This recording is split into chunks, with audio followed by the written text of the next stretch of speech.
Pendant la crise que le Mali a traversée en 2012, les femmes ont été victimes de graves violations.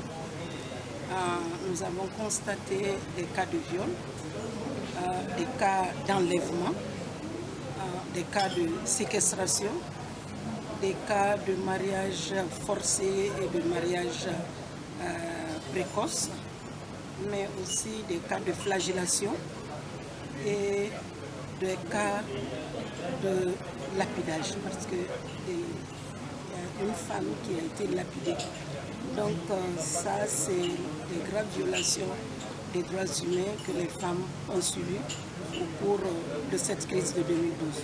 Depuis 2012, il y a eu un chamboulement total de la situation des droits humains au Mali, avec la partie septentrionale qui a été occupée par des djihadistes, qui a été occupée par des narcotrafiquants, qui a été, disons, plus ou moins désertée par l'armée malienne, par les autorités en général. Ça a vraiment amené beaucoup de violations des droits humains dans cette partie du Mali. Concomitamment, disons presque simultanément, à Bamako aussi, il y avait le coup d'État de Amadou Aya, et qui a aussi résulté à des violations graves des droits humains à Bamako ici et dans le secteur éducatif. Avant la crise de 2012, le Mali subissait bien évidemment, certaines populations subissaient des violations. Mais la crise du Mali de 2012 a franchement ébranlé les tissus sociaux. Il y a eu beaucoup de violations, hein, ça il faut le dire.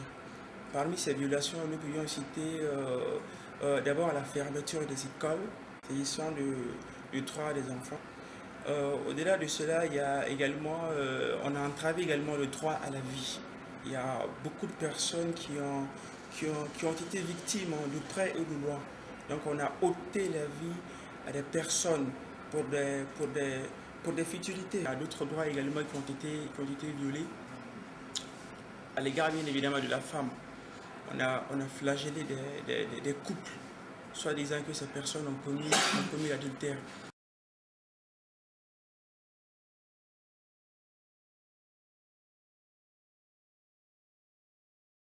Il est indéniable qu'il y ait une justice transitionnelle pour qu'il y ait sortie de crise, pour qu'il y ait une vraie réconciliation, je veux dire, pour qu'il y ait une paix durable, il faut forcément qu'il y ait une justice transitionnelle. Il va y avoir une loi pour l'adoption d'un fonds d'insertion.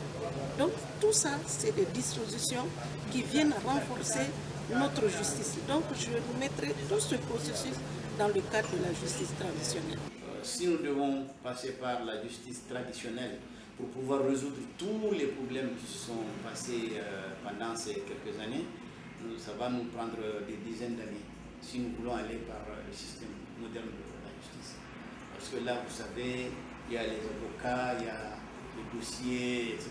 Bon, ça prend vraiment du temps, ça peut traîner en longueur et nous pensons que la solution se trouve dans la justice traditionnelle.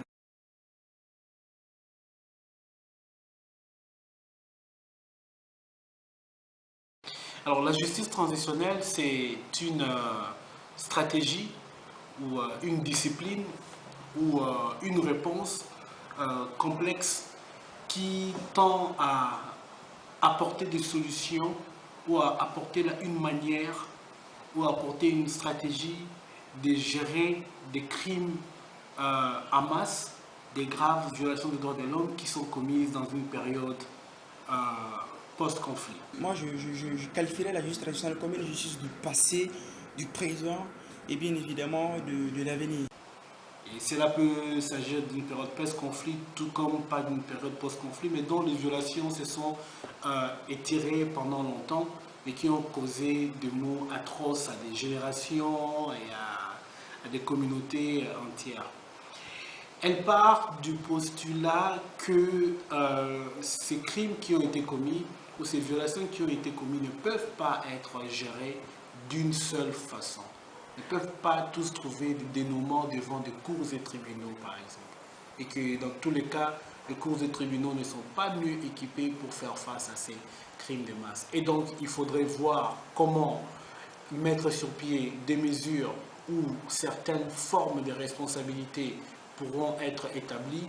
Ça peut être des responsabilités qui sortiront des cours des tribunaux, mais ça peut être aussi des responsabilités sociales.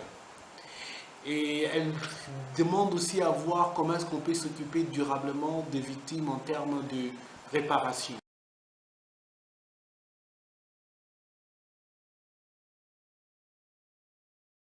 La justice traditionnelle est une stratégie au service de la réconciliation nationale. Mais l'ensemble, aussi bien la justice traditionnelle que la réconciliation nationale, sont eux aussi au service de la paix. Parce que ce que nous recherchons, en fait, c'est que nous soyons de nouveau en paix.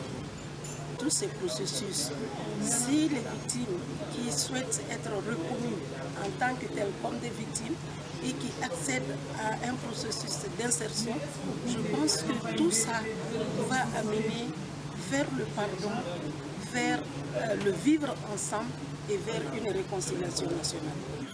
Donc l'effectivité de cette justice traditionnelle apportera beaucoup de choses pour la consolidation de la paix.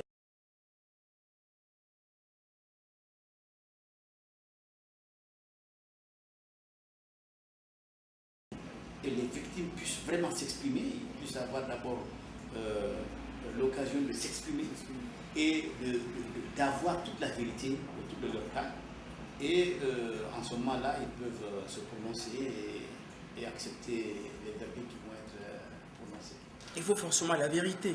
Il ne faudrait pas qu'il y ait de l'impunité. La justice traditionnelle étant une forme qui va permettre à posteriori, qui va permettre de faire en sorte que les personnes, les victimes soient dédommagées. Je pense qu'il y ait une réparation pour les victimes, je pense que c'est extrêmement important comme forme de justice. Vous savez que dans la justice traditionnelle, les victimes peuvent être lésées ou bien les victimes peuvent ne pas réellement pouvoir aller à travers toutes, n'est-ce pas, les mailles que s'ouvrent par la justice traditionnelle. Mais avec la justice transitionnelle, eh bien, c'est un traitement global.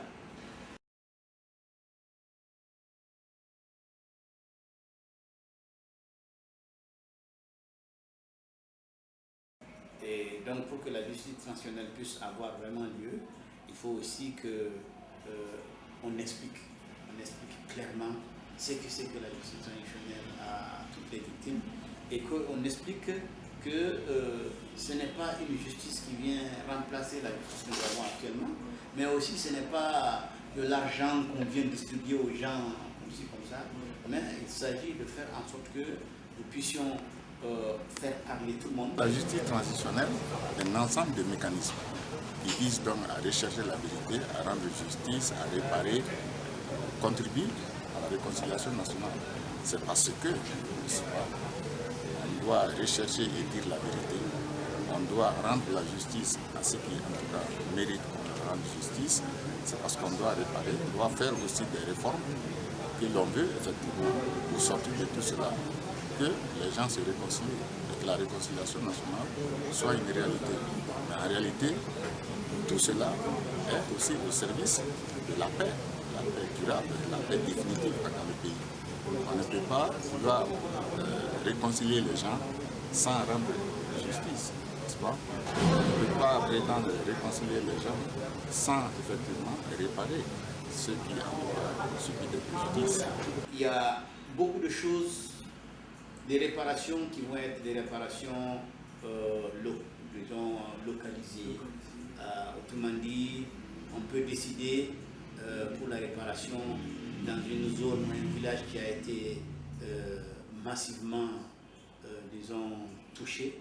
On peut simplement s'entendre avec la population locale pour dire que bon, nous allons, pour la compensation, nous allons faire une école, ou bien nous allons pour réaliser quelque chose, ou bien un monument, etc. Ce n'est pas forcément toujours pécuniaire, les réparations. Les graves violations massives qui ont été identifiées, documentées et enregistrées il y a certains cas qui n'existent pas encore dans notre arsenal juridique. Donc, nous devons d'améliorer notre arsenal juridique, mais aussi il y a des situations qui aussi doivent être gérées de façon collective et qui ne va pas totalement faire référence à la justice, mais comme des cas de reconnaissance collective. Je vais vous donner un exemple. Nous avons enregistré beaucoup de victimes, mais la majorité des victimes ne veut pas aller vers une juridiction formelle. Elles veulent être reconnues comme des victimes, elles veulent accéder à être réinsérées. Donc ça, c'est des situations qui ne sont pas encore intégrées vraiment dans notre arsenal juridique. Donc notre État doit prendre des dispositions pour examiner les cas à pouvoir légiférer quelque part, parce que déjà nous avons une loi sur l'indemnisation des victimes. Nous allons vers la justice traditionnelle. Nous n'avons pas, dans le passé, nous n'en avons jamais fait l'expérience.